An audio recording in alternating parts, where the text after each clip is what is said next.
Olá, bem-vindos à Hora do Toque. Hoje sentamos com alguém que não apenas sobreviveu aos dias difíceis da escola, mas transformou essas dores em arte, coragem e presença.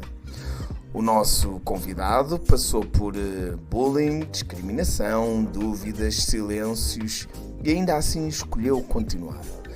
Hoje, já no mundo do trabalho, sobe ao palco com uma força que só quem já caiu e se levantou consegue ter. Vamos conhecer a história de quem decidiu não desistir e fazer da sua dor o palco. Então, diz-me lá, quem és tu? Apresenta-te lá. Então, eu sou o Ricardo Saragasso,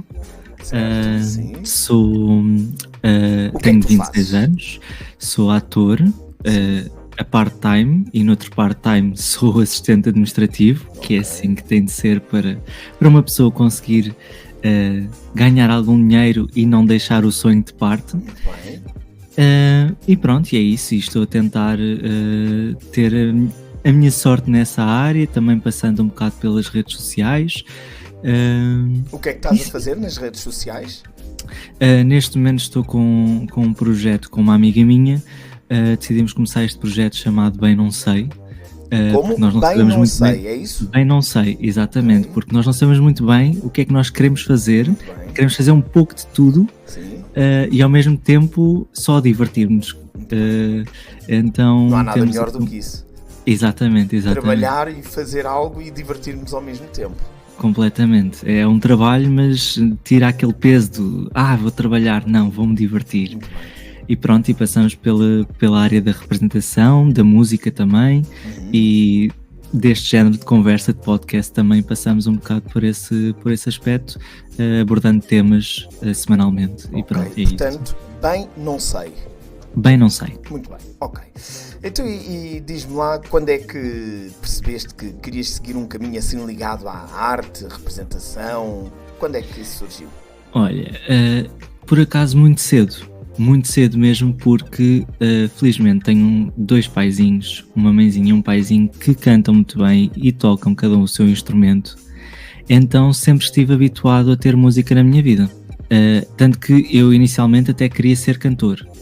Depois fui para o hip hop, queria ser bailarino. Depois voltei a querer ser cantor. E depois conheci uma grande amiga minha, na altura do ensino básico, que queria muito ser atriz.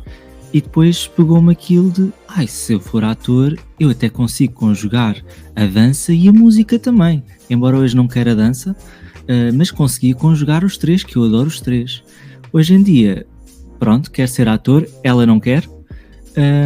E é isso. Mas ela queria inicialmente. Ela queria inicialmente, era o que fazia sentido para ela, e eu achei que fazia muito sentido para mim, para estar junto dela também. Seguimos o nosso caminho, seguimos a vida toda juntos. Pronto, não aconteceu. Ok, e então esse projeto, Bem Não Sei, é o que está associado à vossa parceria, não é? É com ela, é com essa pessoa. Não é com esta rapariga. Esta minha amiga, ela não fez qualquer tipo de formação, está noutra área até. Esta minha amiga conhecia através de outro projeto anterior que fiz, que também envolvia representação e música. Tu tens, em relação à tua formação, quando acabaste os estudos do secundário, tu fizeste alguma formação ligada à representação, realização? Sim. Certo? Sim, exatamente. Eu, depois de acabar o secundário, estava a pensar se queria ir para a faculdade, se não. Os meus pais deixaram, eles só queriam que eu acabasse o secundário e depois podia seguir a área que eu quisesse, então fui tirar um curso profissional de teatro. Acabei por não o concluir por ter ido muito abaixo por vários fatores, tive que o deixar a meio. E depois acabei por estudar também realização para complementar os conhecimentos que obtive na área da representação e conseguir conjugar os dois nos trabalhos que futuramente possa fazer em representação para a câmara e também para estar um bocadinho atrás das câmaras, que eu também gosto. Sempre tive essa curiosidade e com amigos e família sempre fiz assim as minhas coisinhas, as minhas brincadeiras. Com este teu projeto, é como se estivesse Sim, atrás mas da câmara. agora é mais a sério, não é? Lá está, graças a essas duas formações, hoje tenho as bases suficientes para conseguir ter este projeto a andar. Então, para além do teu trabalho administrativo, como é que é a tua rotina profissional? Entre os A minha ensaios, rotina gravações, redes sociais, como é que tu te consegues dividir? é um bocado uma gestão de cada semana logo vemos o que é que acontece. Chega uma semana e aí é que traçamos o plano, porque consigo, como trabalho a part-time, consigo gerir facilmente os meus horários, não necessita de ser exatamente o mesmo horário todos os dias, então posso fazer mais horas ali, menos horas aqui. Depois, para além deste trabalho das redes sociais, eu ainda tenho de vez em quando ensaios para uma revista à portuguesa que me convidaram para fazer. Neste momento está um bocado mais... Exatamente, neste momento estamos um bocado parados por questões burocráticas, e também vem as marchas, vem a época das marchas, então, e muito do elenco participa nas marchas, então decidimos acalmar um bocadinho e depois voltar em força para lá para setembro estarmos a estrear. Depois, quando tiveres datas mais concretas, tens de me dizer que é para eu depois certíssimo, obviamente. Divulgar aqui também, não é? Eu agradeço imenso. Okay.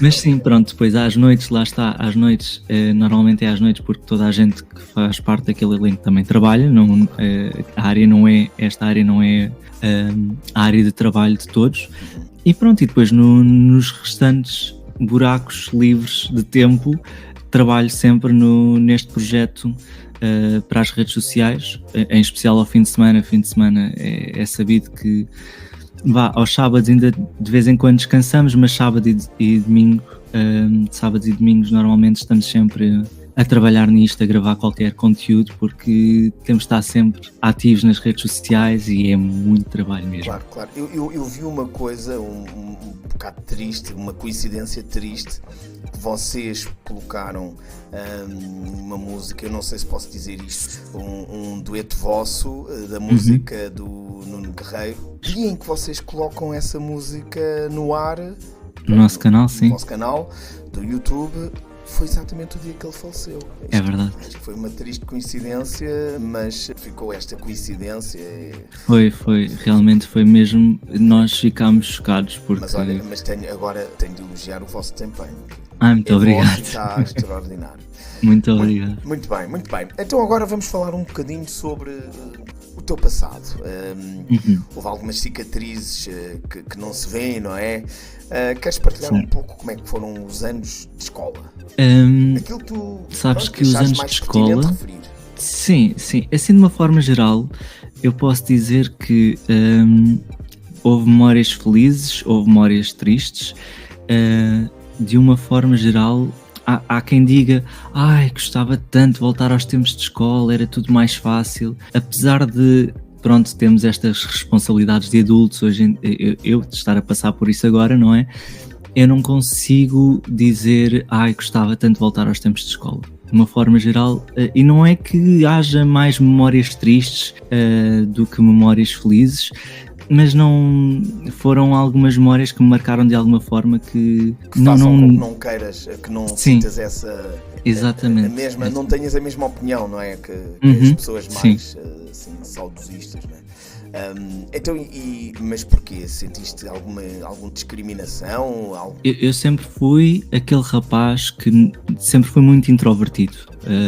Então nunca fui aquele rapaz de chegar e começar a falar com as pessoas e começar-me a dar com toda a gente, estar nos grupos mais populares da turma. Eu acabei sempre por me dar com as raparigas mais famosas da turma, vamos dizer assim, famosas entre aspas, não é? E então sempre fui o amigo de alguém, especialmente por esta característica de eu não me identificar tanto com os rapazes naquela altura, e identificava mais com as raparigas. Por um lado porque achava que as conversas eram mais interessantes, as brincadeiras dos rapazes não me interessavam tanto também, e sempre fui visto como estranho por essa mesma razão, e pronto, e depois faziam assunções, não sei se estou a dizer bem, pronto, tiravam ideias de mim, por exemplo.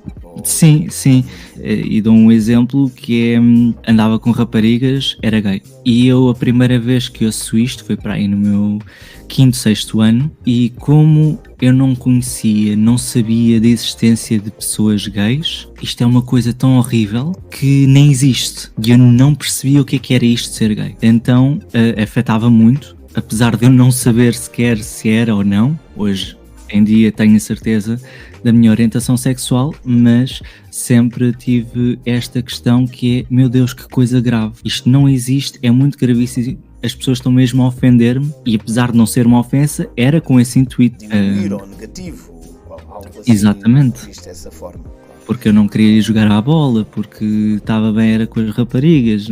Pronto, este tipo de coisas que os rapazes têm de sempre fazer uma coisa, as raparigas têm de fazer outras e só andam uns atrás dos outros quando é para a palhaçada ou para namoricos ou coisa do género. Continua assim, não é? Quando alguém faz algo diferente, pronto, lá vem as comparações negativas, lá vem, pronto, discriminação, infelizmente. Sim. E tu nessa altura tiveste alguém com quem partilhar o que sentias ou carregaste isso sozinho? Houve muita coisa que carreguei sozinho, no entanto, havia momentos que eu partilhava com as pessoas que mais me eram chegadas na escola, com as minhas amigas, e pronto, até porque muitas delas viam o que é que se passava, sabiam o efeito que aquilo poderia ter em mim e perguntavam-me se eu estava bem, e eu acabava por desabafar algumas das vezes e tentaram ajudar-me a ultrapassar essas situações e a não ligar, sobretudo a não ligar, não é? Mas houve muita coisa que também guardei porque acabava por ser vezes demais. Não deveria acontecer nenhuma vez, mas algumas vezes ultrapassava o limite do razoável, e às vezes é mesmo, não tenho mais nada que fazer, deixa cá, vou ser engraçado, e pronto, e passam para essa atitude que... Nessa altura, houve algum momento em que tivesse a viver alguma ansiedade ou depressão, algum sintoma desse género, ou não, ou achas que não? Eu não me recordo nessa fase se sofri de alguma ansiedade, sim. Houve momentos em que eu não queria ir para a escola e não era simplesmente, não quero ir para a escola, quero ficar em casa, não. Era mesmo, não apetece ver aquelas pessoas que possivelmente me vão voltar a chatear. E como é que se diz isto a um pai ou uma mãe? É muito complicado. Tanto que se eles ouvirem isto, estão a acabar de descobrir este tipo de situações. Porque nunca tive essa abertura, ou melhor, nunca tive essa coragem. Nunca tive essa coragem. Exato. É preciso ser-se corajoso para admitir que se está mal e que se está a sofrer de algum tipo de discriminação. Se tivesse hoje essa idade, agirias da mesma maneira ou falarias, abrias-te com os teus pais ou agirias da mesma maneira? Sabendo o que sabes hoje? Com a consciência que eu tenho hoje, eu falaria com os meus pais. Se calhar, não sei, eu não consigo afirmar com certeza que sim ou que não. Lá está, eu tenho outra maturidade e mesmo os problemas que me afetam hoje em dia não conto tudo aos meus pais, eu resolvo-os por mim próprio. E na altura deve ser assim, para criarmos os nossos próprios anticorpos. Claro que sim, no entanto, enquanto somos crianças, há coisas que nós não conseguimos resolver sozinhas e precisamos de algum tipo de atenção e de proteção. Portanto, essa questão de resolver sozinho, nem sempre nesta fase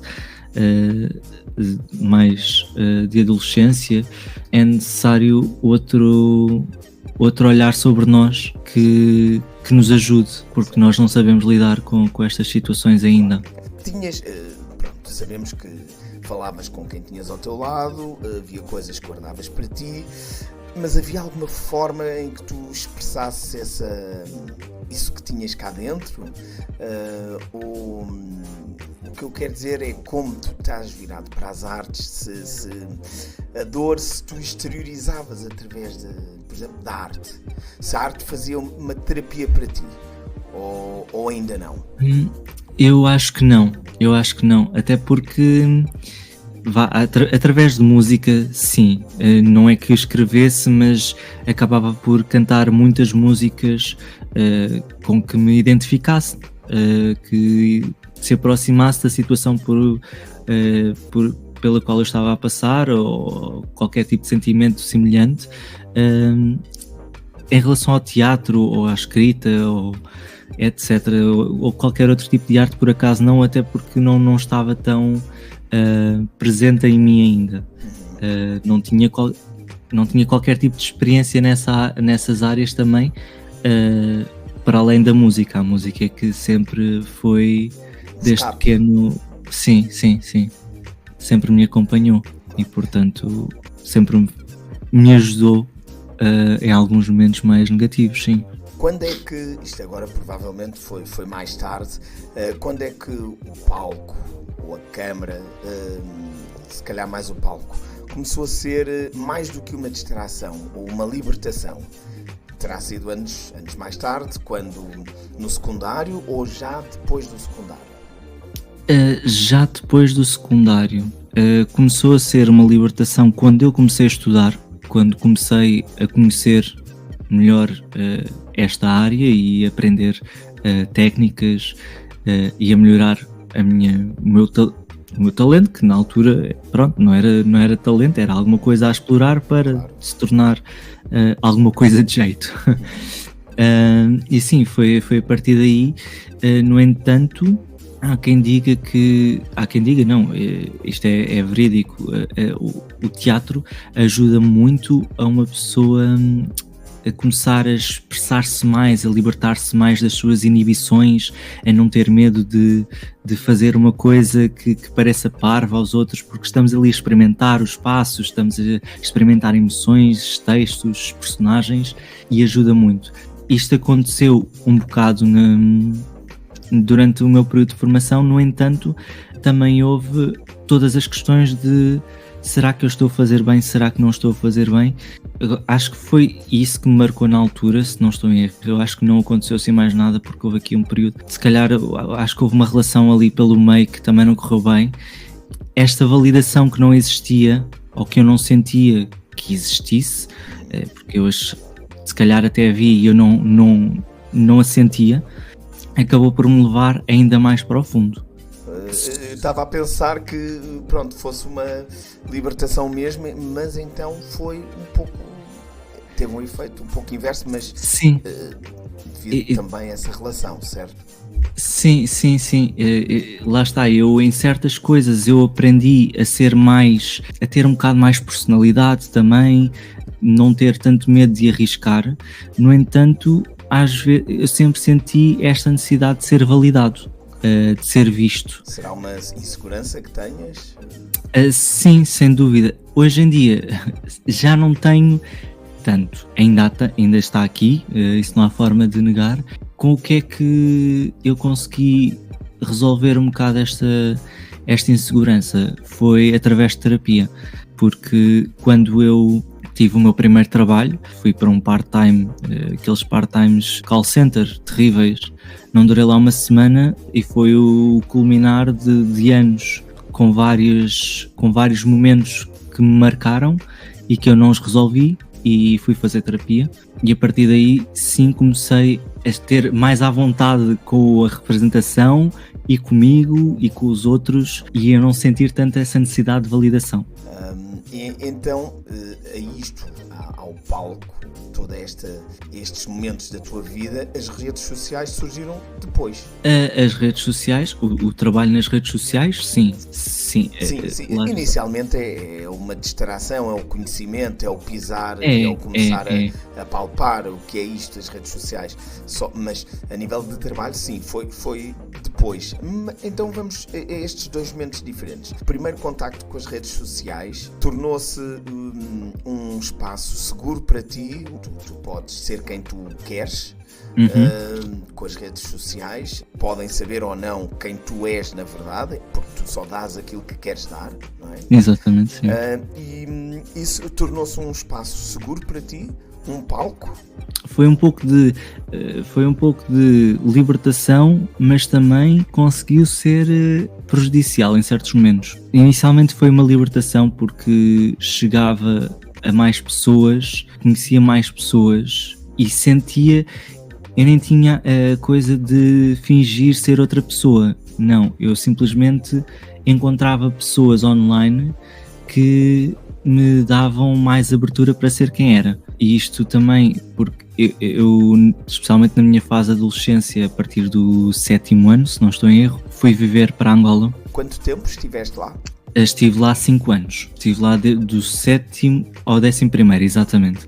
E então houve muitas coisas boas que passei ali, só que depois, a partir de um certo momento, eu acabei por questionar certas características minhas, como por exemplo a orientação sexual, que não tinha qualquer tipo de exemplo, e em Angola ainda menos, e através das redes sociais chegava a pessoas cá que tinham orientações sexuais diferentes para além da heterossexualidade, com quem eu me conseguia conectar e sentir mais aceite e perceber também qual é que é a minha orientação sexual, não é? Eu não tinha qualquer tipo de exemplo, era tudo muito heteronormativo, portanto foi um escape para eu chegar a outro mundo que eu desconhecia, digamos assim, um mundo que me permitiu perceber quem eu era, mais um bocadinho de quem é que eu era, e se eu não tivesse esse acesso às redes sociais, para além de ter sido muito bom para matar as saudades de família e amigos, não é? Se não tivesse tido esse acesso, se calhar o processo teria sido ainda mais difícil de...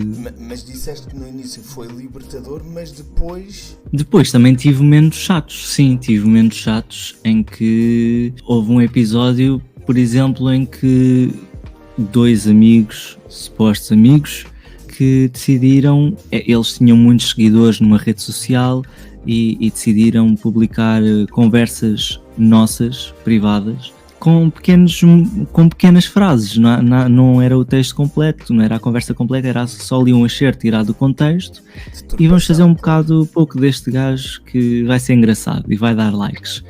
E de facto deu likes, e eu lembro perfeitamente que estava eu a tomar o meu banho, muito tranquilo, e de repente só ouço o meu telemóvel a receber notificações sem parar. Quando eu vi, fiquei num estado de ansiedade extremo. Entretanto, partilhei logo com a minha melhor amiga da altura que aquilo que estava a passar, e ela foi logo falar com eles. Eu não conseguia, e pronto, eventualmente acabaram por me vir pedir desculpa, apagaram os posts. Mas o mal já estava feito, não é? É verdade, e depois durante ali algum tempo ainda tive algumas pessoas que mandavam mensagem a fazer pouco, mas depois também, lá está, nas redes sociais, na internet, tudo fica, mas também as pessoas esquecem rápido ao mesmo tempo. A não ser que sejam lembradas, o que é possível na internet, as pessoas esquecem rapidamente, e foi isso que aconteceu, acabou por ser esquecido. Sim.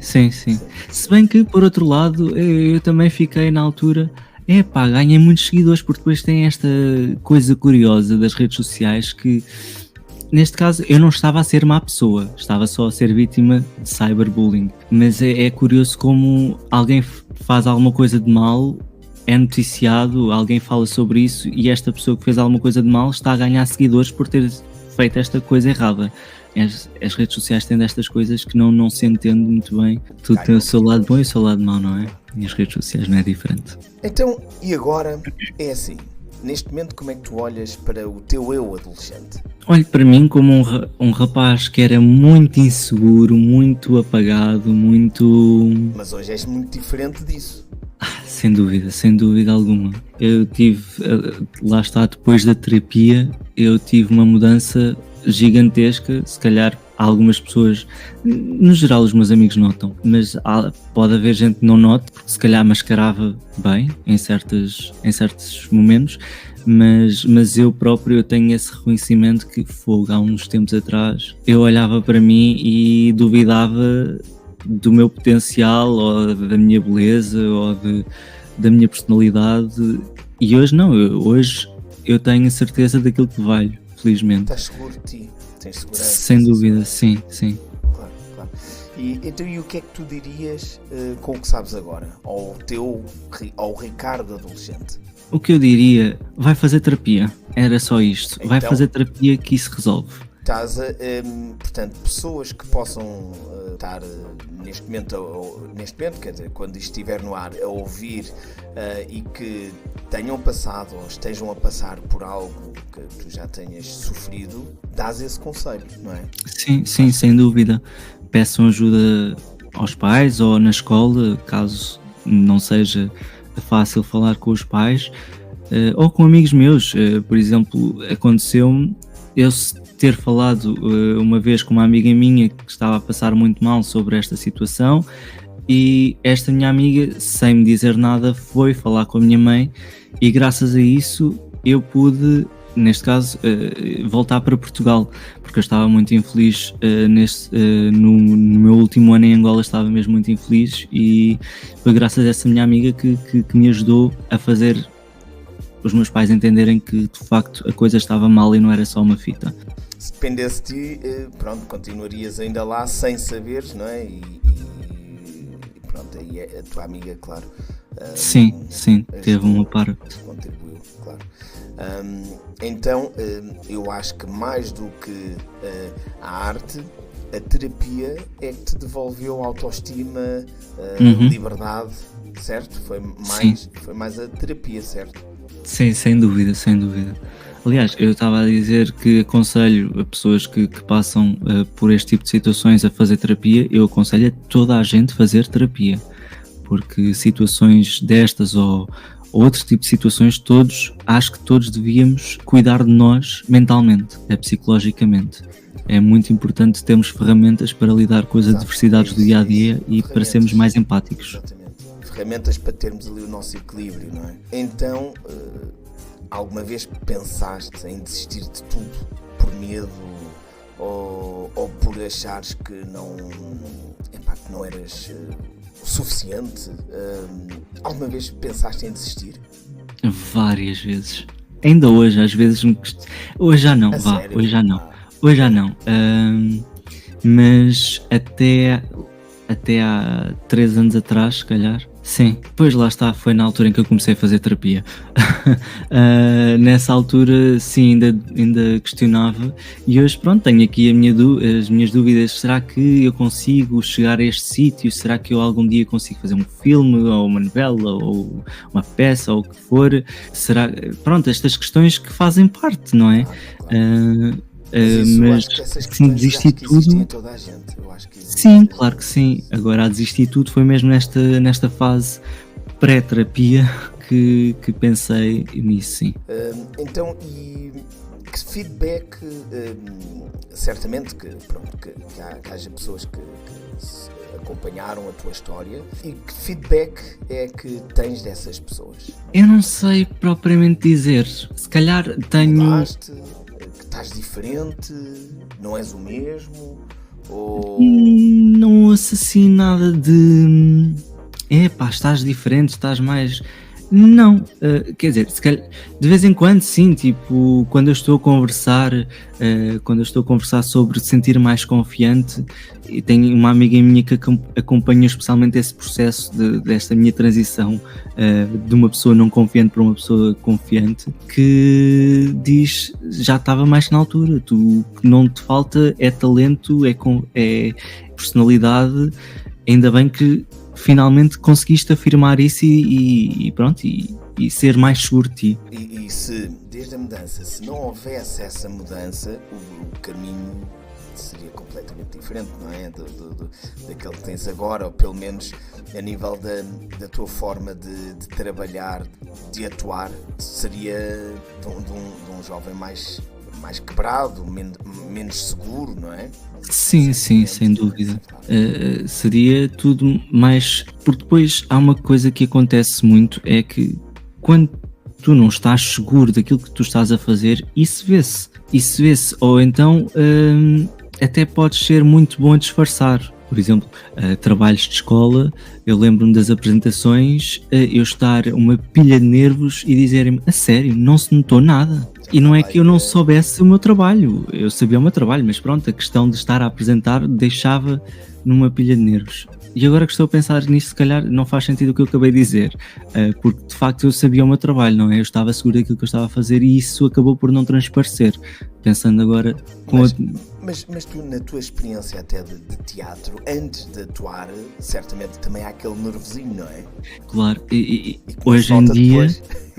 hoje em dia já tenho esse nervosinho é aquele nervosinho já saudável. Não me consome com medo que alguma coisa corra mal. É aquele nervosinho bom que estás com pica para ir para o palco e para fazeres aquilo que tu tanto trabalhaste.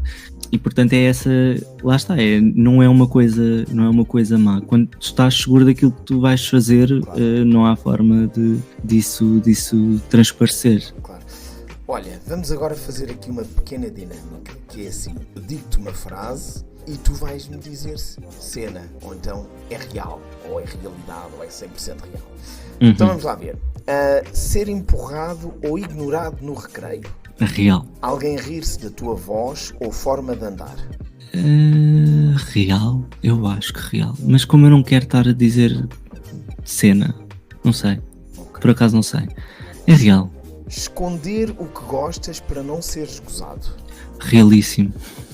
Fingir estar bem só para não preocupar ninguém. Real. Mudar a forma de falar ou vestir só para ser aceite. Real. Ensaiar o que quis dizer na cabeça antes de falar com alguém. Real. Rir de uma piada que te magoou só para não pareceres sensível. Muito real. Ouvir alguém dizer, estás a exagerar, pá, isso não é bullying. Realíssimo também. Querer mudar de turma ou de escola só para começar de novo. Real. Apagar posts ou stories por medo de julgamento. Real. Fingir rir com piadas homofóbicas para não parecer sensível demais. Real. Ser excluído do grupo de trabalho ou acabar a fazer tudo como sempre, não é? Às vezes somos nós que acabamos de fazer tudo. Cena. Sim. Neste caso é o único que eu digo. Sim, não foi. Não me aconteceu, felizmente. Agora vamos fazer aqui outra dinâmica que é, tu vais dizer se é verdade, se é mito ou depende. Ok. Quem sofre bullying nunca recupera totalmente. Eu acho que depende. Ok. Acho que cada caso é um caso. Ok. A escola é um reflexo da sociedade e pode ser cruel. Verdade. Psicólogo é só para quem tem problemas graves. Mito. Falar ajuda mais do que fingir estar bem. Verdade. O bullying acaba quando saímos da escola. Mito. Ser sensível é uma fraqueza. Mito. Quem faz teatro ou arte tem mais empatia. Depende. Já ainda recentemente saiu uma notícia sobre alguém envolvido na área que não demonstrou empatia nenhuma, portanto é mesmo depende. Falar sobre emoções é coisa de gente fraca. Que mito. O tempo cura tudo. Depende. A ansiedade é só nervosismo antes dos testes. Mito. A escola devia ensinar mais sobre emoções e menos sobre fórmulas. Verdade. A criatividade ajuda a lidar com a dor. Verdade. Os professores deviam receber formação sobre bullying. Verdade. A arte é uma forma de terapia. Verdade. Ser diferente é uma qualidade, mas só depois da escola.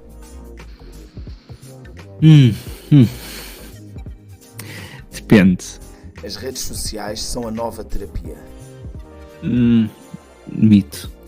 A arte é o grito silencioso de quem não foi ouvido. Verdade. A escola ensina matemática, mas esquece de ensinar a empatia. Verdade. Saber quem és aos 16 anos é mais raro do que parece. Mito. Rir do bullying próprio antes que os outros riam é técnica de sobrevivência. Verdade.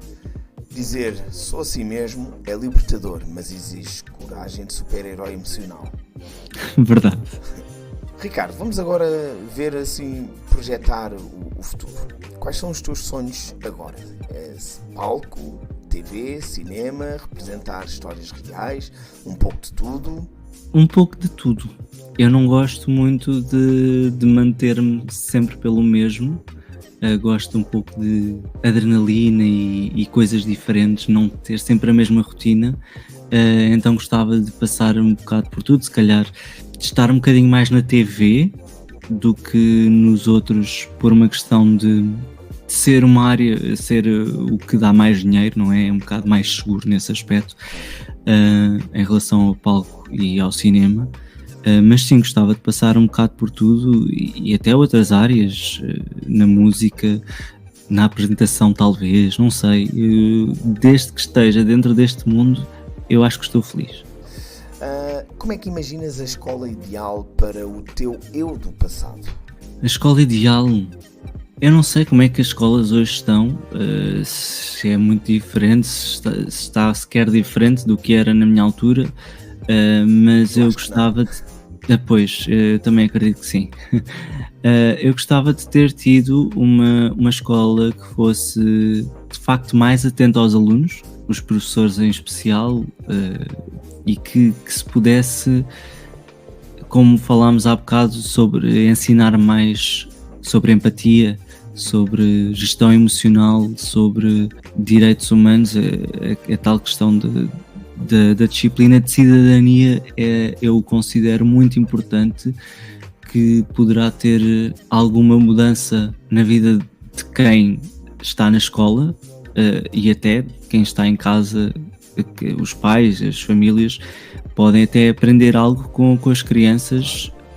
Muitas vezes aprendemos, não é? Porque as crianças normalmente são mais empáticas, são mais boas, e às vezes temos momentos surpreendentes com as crianças e lá está, nós naquela fase nós somos um bocado telas em branco por pintar, e se propagasse mais a mensagem do amor e do respeito, teria sido uma tela mais colorida. Eu há pouco disse que estava mais ou menos igual, mas é assim, na verdade, os jovens hoje estão, desde mais cedo, estão mais habituados à diferença.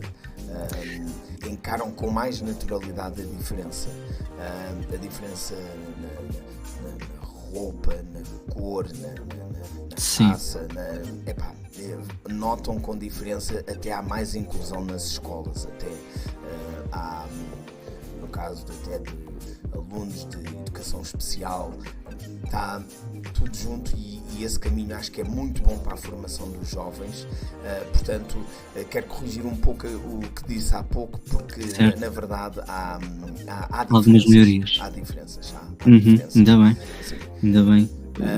Então, e que mensagem é que deixas a quem viveu aquilo que tu passaste? Eu acho que já sei o que é que vais dizer. Ir para a terapia. Exatamente. É um bocado isso, ir para a terapia e não guardar tudo para si.